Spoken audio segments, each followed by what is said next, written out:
Om Shri Sai Ram. Sri Satya Sai Baba and Naranarayana Gufa Ashram. Chapter 2. In Urvashi Kund, the 12th man, Sai Baba's Leelas. As the days passed, the 11 devotees, after entering a trance near Urvashi Kund, sunk deeper into this state of meditation, barely touched by the vagaries of the weather, the strong chilly wind and snowfall. The outside world simply did not exist for them. Around 10 o'clock in the morning of the 18th day, almost all of them returned from that state of bliss at the same time. They were exceptionally cheerful, having enjoyed the privilege of drinking the nectar of God's almighty presence so deeply for 18 days. The emerging of the personal self into the divine self is a rare experience which is only for a true believer.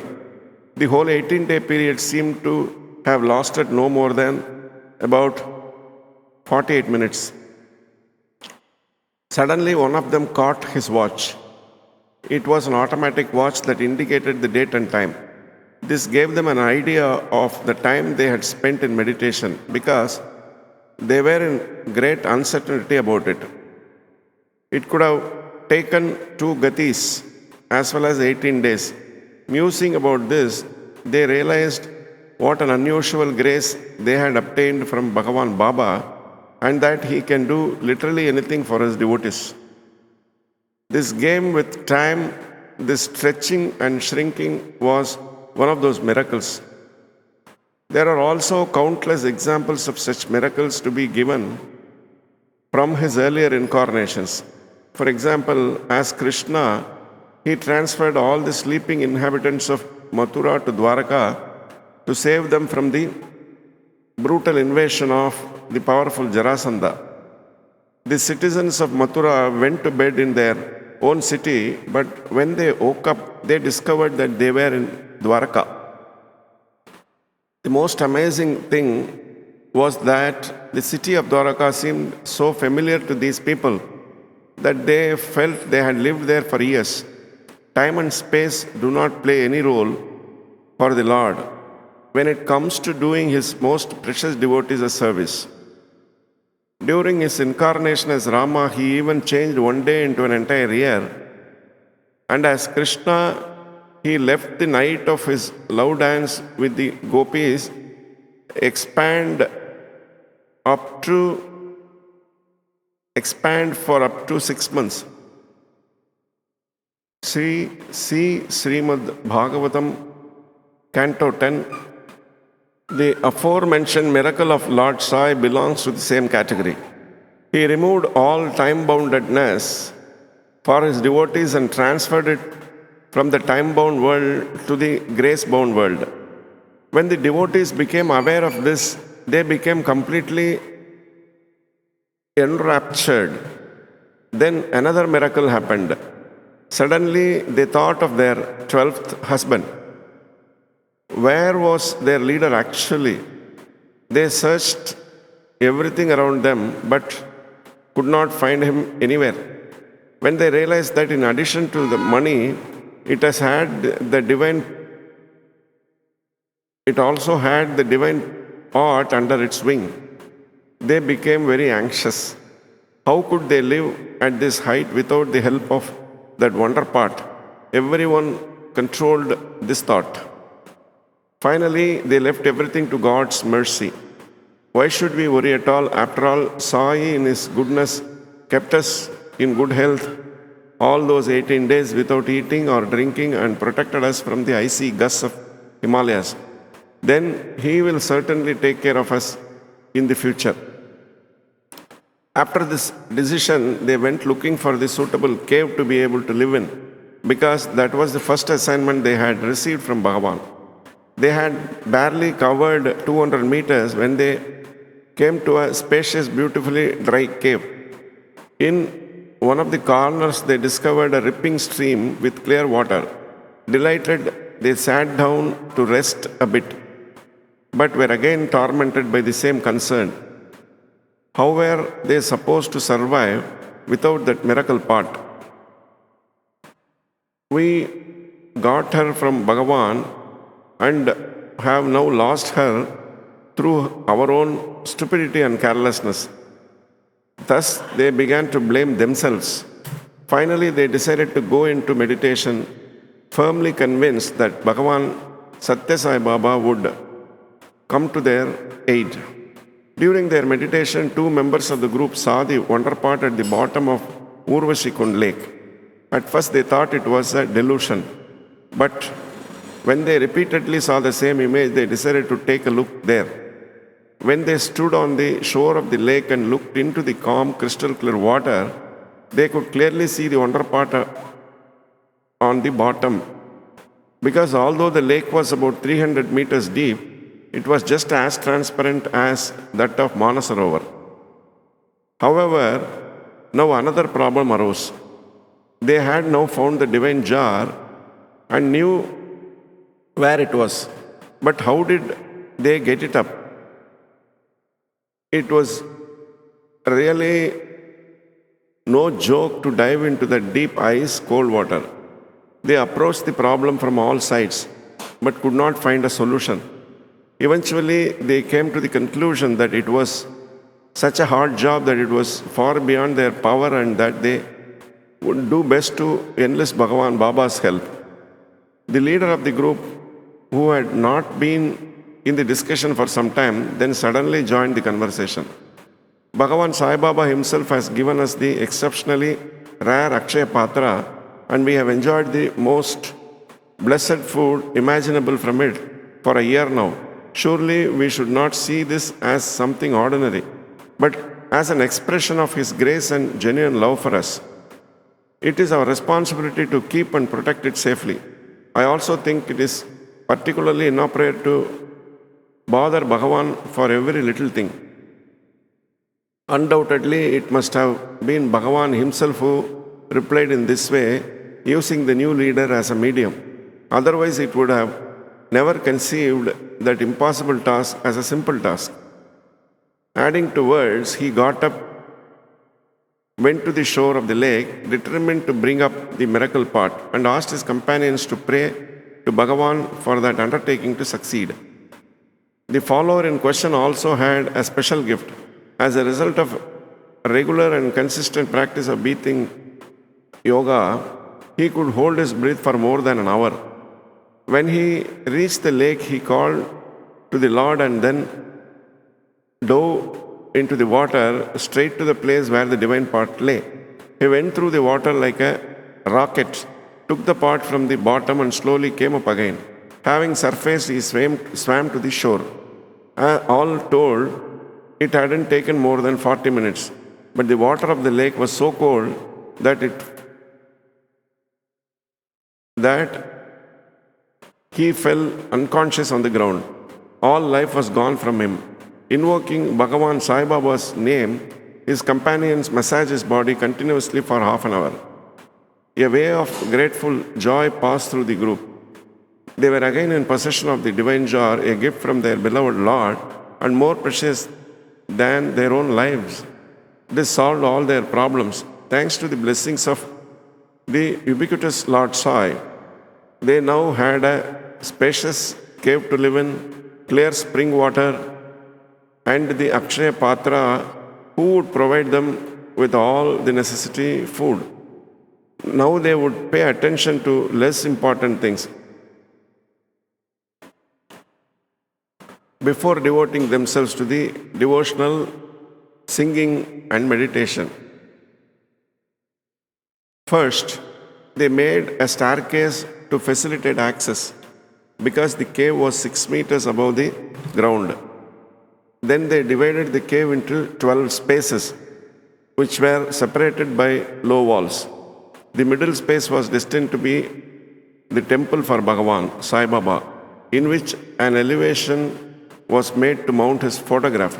While singing mantras, they respectfully placed the wonder pot at the feet of Lord. Then everyone took up residence in the room allotted to him, and meditation, worship, and arti became a regular part of their lives. All this took about 2 weeks. After this, they were able to devote themselves diligently to their disciplinary life. Everyone went to bed at 9 o'clock in the evening and got up between 2:30 and 3:30 in the morning. After a ritual cleansing and a bath, they prayed to Bhagavan Sai Baba at 4 o'clock, followed by chanting bhajans and arti. There was meditation from 4:30 in the morning until 4:30 in the afternoon. 3 of them were originally Agnihotris and interrupted their meditation at 8 o'clock in the morning to perform a fire ceremony. At 4:30, all finished their daily meditation, stretched their limbs, did some exercise, and washed. When they lifted the lid of the miracle pot half an hour later in the temple of Lord Sai, they found ready to eat freshly cooked food, which they consumed cheerfully. Then they held short evening religion exercises, followed by bhajans and arti. By 8 o'clock, the wonder jar had been refilled, now with warm milk. After the warm milk, exactly 1 glass per person, they had half an hour of spiritual discussion as part of a self-study program. At 9 o'clock, they retreated to go to sleep. It was like that every day. Their meditations sometimes lasted longer, and once they were in a trance for 3 days and 3 nights, 72 hours in a row. When they returned to waking consciousness at the end of the 3rd day and lifted the lid of the divine jar, they found it filled with deliciously freshly squeezed fruit juice instead of food. They were very happy with that, because it is excellent to conclude a fasting period with it. Other food can affect digestion because the intestines no longer function normally after such a long sitting period.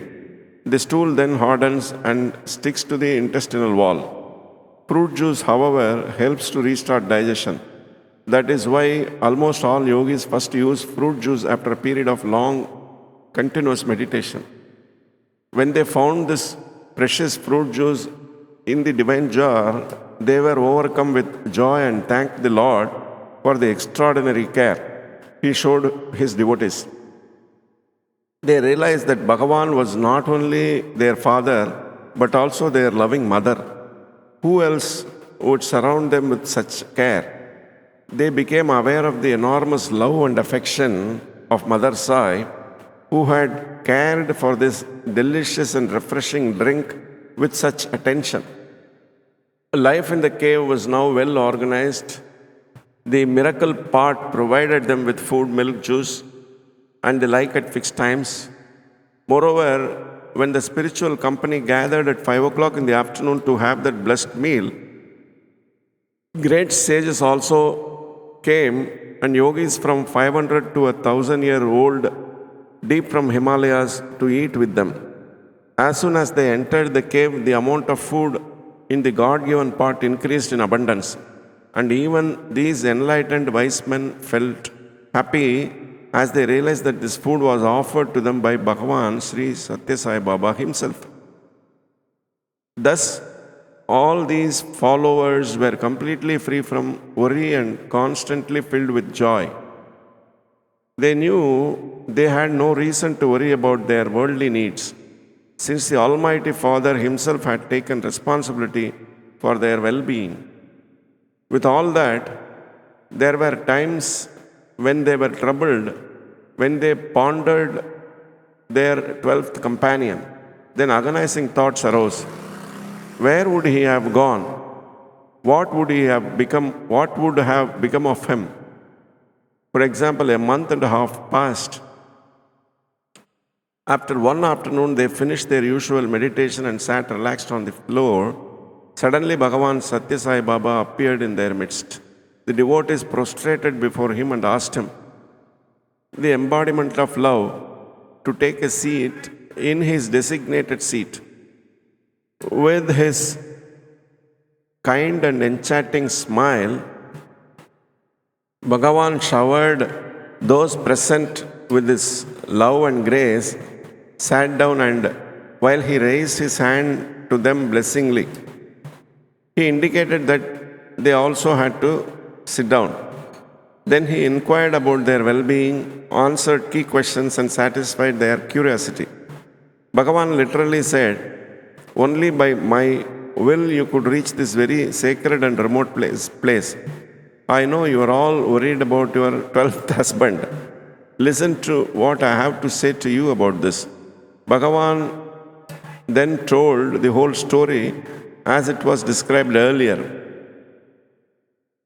He concluded, "I had urgently asked him not to accompany you, but he disregarded my counsel. Therefore, he had to live in illusion. But know that my blessings and grace always rest on him wherever he is. So hand over this care like all the others to me and devote yourself entirely to your spiritual training." Then the Lord spoke vividly about the mythological background of Urvashi Kund, as told in chapter 1. Bhagavan then turned to the three Agnihotris who were concerned that due to lack of clarified butter, they would no longer be able to perform their daily fire ceremony, a ritual that had been a family tradition for centuries. The Lord assured them that it would never happen. Pursuant to his disposition, the miracle pot would provide them with 2 kilograms of clarified butter and other gifts for the sacrificial fire every month. After these reassuring words, Bhagavan Satyasai Baba became invisible again. Since then, he appears once every month or 2 months to these so high level followers, and he directs the affairs of the Gufa Ashram through his guidance and the instructions. At times, Bhagavan also brings pleasure to the cave dwellers through his Leelas. For example, it once happened that Bhagavan appeared when they had just finished their 5 o'clock evening meal. While eating, the leader had said how sorry he was that they were deprived of his company during the evening meal. Wouldn't it be wonderful if the Lord was with them once? So when the Lord appeared, they were all very happy, of course. Suddenly the leader's gaze fell on the divine jar, and to his surprise he saw that it was filled with fresh fruit juice. Immediately the juice was divided into 12 glasses, and the Lord was asked to share the juice with them. Bhagavan then ordered all to put glass in front of them and to take a sip from it first. Only then would he comply with their request. Although it seemed very inappropriate to them, no one dared to contradict Swami. So each did what he desired. As soon as they sipped their glass, their faces showed how terribly bitter the juice was. Swami smiled and asked jokingly, "What have you got? Is it bitter? Now go ahead, bring your glasses here." Then everyone put down his glass in front of Baba. This dipped a fingertip in his own glass, sprinkled a few drops of juice on all other glasses, then commanded them to drink again and let him know what it is like now.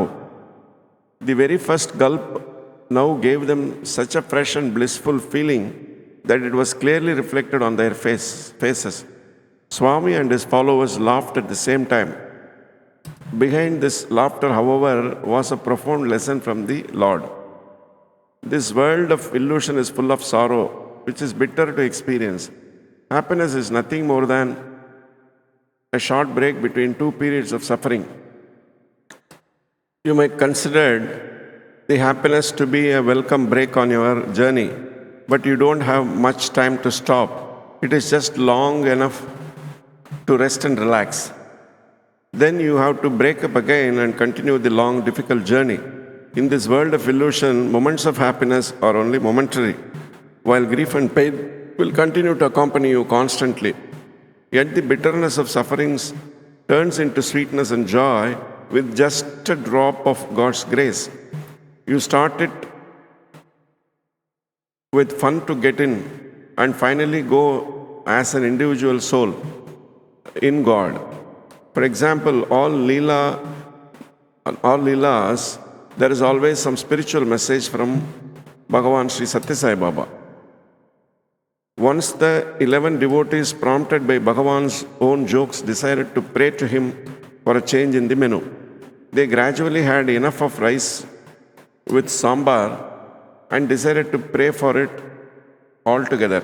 As soon as they had some time, they prayed to Baba to change the dishes more to their taste.